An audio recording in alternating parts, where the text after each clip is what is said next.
Juste pardon Solène, moi je voudrais quand même rebondir sur ces chiffres sur l'inégalité parce que en vrai c'est archi révoltant, c'est ouf, c'est vraiment ouf. Enfin, moi j'avais connaissance de ces chiffres, mais je pense que c'est un sujet central. Si on veut impacter sur l'égalité entre les femmes et les hommes, ça se joue dès l'enfance, et donc avec l'éducation financière de nos petites filles. Vraiment c'est archi essentiel.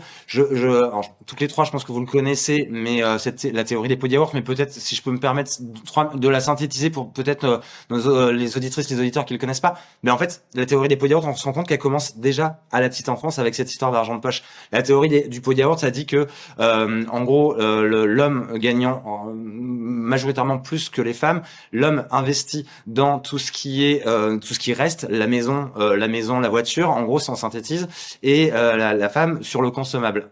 En cas de divorce, c'est quand même un couple sur deux qui se sépare. L'homme repart avec sa maison et sa voiture, et la femme reste avec ses pots de yaourt vides parce qu'ils ont été consommés. Quand on est un homme, il vaut mieux ne penser qu'à soi.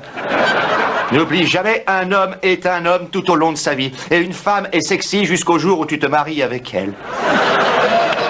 Je trouve que c'est hyper en corrélation avec le sujet de l'éducation financière des enfants. C'est exactement le même sujet, et donc on peut pas s'étonner enfin si, on doit s'étonner, mais c'est cohérent qu'on arrive à cette situation en tant qu'adulte. Si déjà à l'enfance on est là-dessus, si les filles reçoivent moins d'argent de poche, et après c'est effectivement, tu l'as souligné, l'utilisation de l'argent de poche. S'il est fait beaucoup plus pour du don, ce qui est quand même dans la corrélation, il peut y avoir un facteur de reconnaissance, d'affection lié à l'argent.